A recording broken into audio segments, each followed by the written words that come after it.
சில நூல்களை வைத்திருக்கிறார்கள். கிறிஸ்தவர்களுக்கு வேத நூல் பைபிள். பைபிளை வச்சு கொண்டாடுவார்கள் அவர்கள். முகமதியர்களுக்கு குரான். அதே மாதிரி வடநாட்டில் அந்த வழிபாடுகளுக்கு பகவத்கீதை, அதை வைத்து கொண்டாடுவார். ஆனால் நாம் நமக்கென்று கிடைத்த இந்த பொருளாகிய திருமுறைகளை கொண்டாடுகிறோமா என்று நினைத்து பார்த்தால் நெஞ்சம் உண்மையாக பதைக்கிறது. இதுக்கு திருமுறைன்னு பேர். எத்தனை பேருக்கு அந்த பேருடைய பொருள் தெரியும்?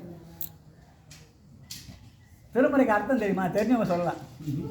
யார் ஒன்றும் திருமுறையிலிருந்து எடுத்துக்காட்டினார். தேவையான திருமுறை அதுல இருந்து எல்லாம் அதுல இருந்து நம்ம வேணுறது அதுல இருந்து சிவத்திடம் முறை முறை திருநர சிவம் தான் அர்த்தம். திரு என்ற சொல்லுக்கு எல்லாரும் சரஸ்வதி, திருனா செல்வம், லக்ஷ்மி, லக்ஷ்மின்னு சொல்லுவாங்க இல்லையா? அதுதான் திருமகள். அதான் நம்முடைய வழக்கம்.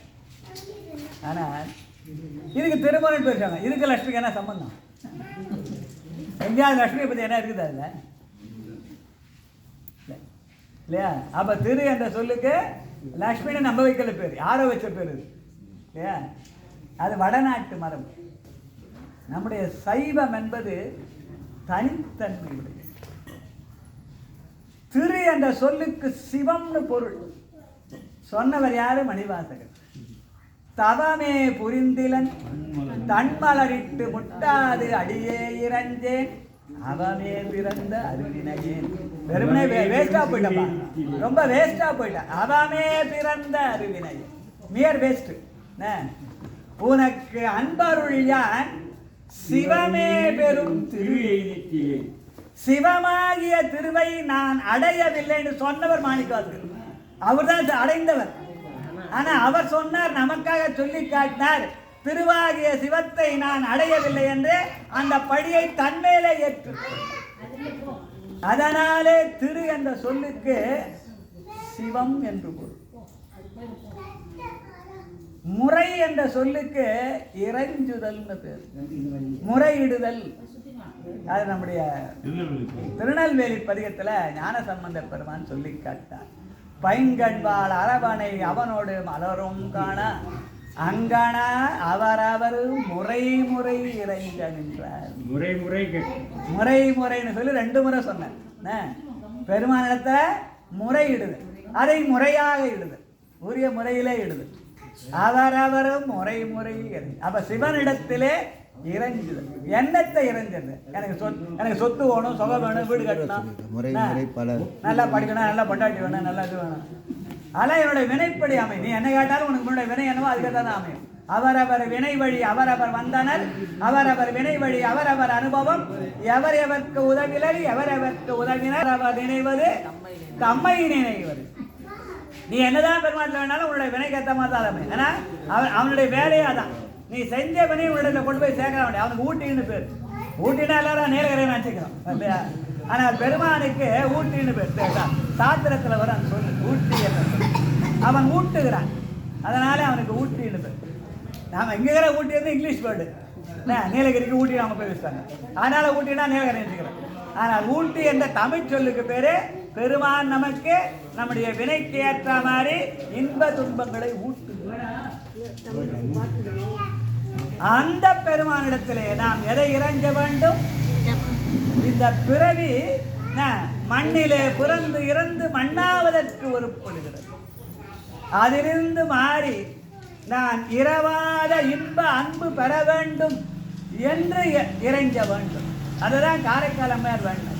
இரவாத இன்ப அன்பு வேண்டி பின் வேண்டுகின்றார் இரவாமை வேண்டும்.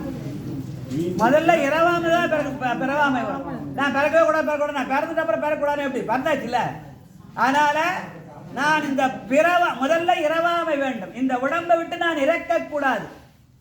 நம்முடைய நாயன்மார்கள் யாரும் இறந்து விடவில்லை. யாருக்காவது சமாதி இருக்குது எங்கேயாவது? 63 நாயன்மாருக்கு எங்கேயும் கிடையாது. பின்னாடி வந்ததான் சமாதி கட்டி லிங்கம் வச்சு வழிபாடு பண்ணாங்க. நாயன்மார்கள் யாருக்கும் கோயில் கட்டி லிங்கம் வச்சு யாரும் குரு பூஜை பண்ணுறது இல்லையா?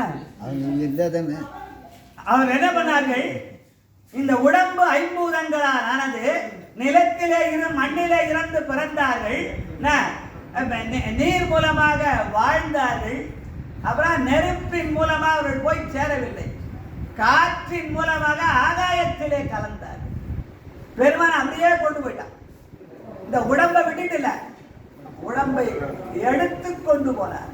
களையா உடலோடு சேரமான் ஆரூரன்னு பாட்டு தெரிவித்து உடம்பை அவர்கள் விட்டு விடவே இல்லை. இந்த தானனை முன்படைத்தான் பகுதியில அவர் பாடிப்பார். ஊன் உடம்பு வேறு செய்தான் நொடித்தான் மலை விட்டவனா, ஊனை உடம்பு வேறாக்கிட்டா, அதனால உடம்பு விட்டு உயிரை மட்டுமா கொண்டு போனார். இல்ல, அந்த யானை மேல எது கொண்டு போனார்? என் உடல் காட்டு வித்தான்னு உயிர் காட்டு வித்தான்னு பாடல. அந்த பாட்டு பாட அந்த அடுத்த பாட்டுல இருவாங்க. என் உடல் காட்டு வித்தான் நொடித்தான் மலை விட்டான். அந்த உடம்பையும் உயிரையும் வேறு இல்லாமல் செய்தான். அதனால இந்த திருமுறைகளுக்கு சிவனிடத்திலே முழைகிற போது நான் இந்த உடம்பை விட்டு பிரியாமல் இந்த உடம்பை உயிரோடு ஒட்டிக்கொண்டு நாயன்மார்கள் வாழ்ந்த வாழ்க்கை போல நானும் காற்றிலே கலந்து நிலத்துல போய் பூமியில போய் சமாதியாகாமல், நீரில போய் ஜலசமாதியாகாமல், நெருப்பில போய் சாம்பலாகாமல் காற்றிலே கலந்து ஆகாயத்திலே போய் இறைவனுடைய திருவடி நீழலை அடையவர். அப்படி அடைந்தவர்கள் நம்முடைய நாயன்மார். அந்த வாழையடி வாழையர வந்த திருப்பத்துல கடைசியா தோணும் நம்முடைய வள்ளலார்னு சொல்லுவாங்க. அதே மாதிரிதான் பட்டினத்தார். அவங்க பட்டினத்தார் அப்படிதான் இருந்தார். கோடை குளம் லிங்கமா மாறி இல்லையா? அதனால இந்த உடம்பையே கோயிலாக்கி கொள்ளுங்க. இந்த உடம்பு எப்படிப்பட்ட உடம்பு? புன்புலால் யாக்கை பொறை பொறை கனிய பொன்னெடும் கோயிலா. இந்த உடம்பு எப்படிப்பட்ட அது வேற. பொற்றையோன் சுவர் புழுப்பொறிந்து உடுத்து அசும்பு ஒழுகிய பொய்க்குவைதான். ஆனா இதுக்கு பேர் மட்டும் மெய்யின்னு வச்சாங்க. ஏன் பொய்ய மெய்யின்னு வச்சாங்க? இதை மெய் ஆக்கி கொள்ள வேண்டும். எப்படி ஆக்குவது? முன்புலால் யாக்கை பொறை பொறை கனிய பொன்னெடும் கோயிலா புகச் செய்வதன் மூலமாக இந்த உடம்பை மெய்யாக்கி கொள்ளலாம் என்ற உண்மையை நமக்கு கற்றுத் தந்தவர்கள் நம்முடைய நாயன்மார்கள். அவர்கள் கொடுத்த கொடைதான் இந்த உலகத்திலேயே எத்தனையோ நூல்களுக்கு நான் சொன்னேன். பைபிள், குரான், பகவத்கீதை, எத்தனையோ நூல்கள் சொன்னேன். எல்லா நூலையும் படிச்சுட்டு அந்த பக்கம் வச்சிருவாங்க. ஆனால் இந்த ஒரு நூலை மட்டும்தான் கோயிலாக வைத்து வழிபடுகிற மரபு இன்றைக்கு. வேற எந்த ஊர்லயும் புத்தகத்தை கோயிலாக வழி எந்த ஊர்லயும்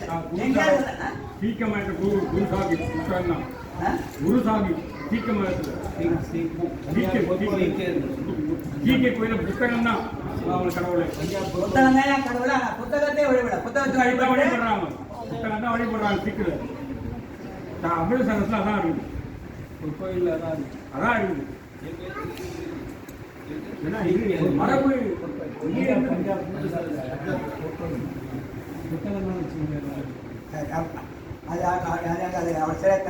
அப்படி இருக்கலாம். ஆனால் நமக்கு திருமுறையை கோயிலாக வைத்து வழிபட 1000 ஆண்டுகளுக்கு முன்னே நம்மிடம் அந்த பழக்கம் எப்படி வந்ததுன்னா, அந்த திருமுறைகளை எழுதுவதனாலே வந்தது.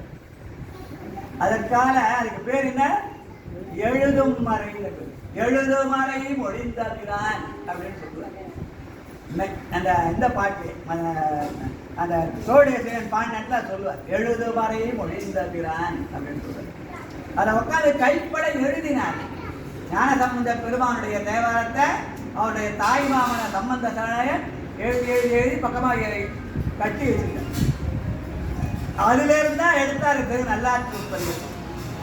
அதுதான் பச்சையாக நின்றது. பச்சை பதிகமான புனலில் ஏடெதிர் செல்லன செல்லுமே புத்தனாதலை தத்தன தத்துமே கனலில் ஏடிடம் பச்சென்றிருக்குமே கதவு மாமறு காட்டுகிறது.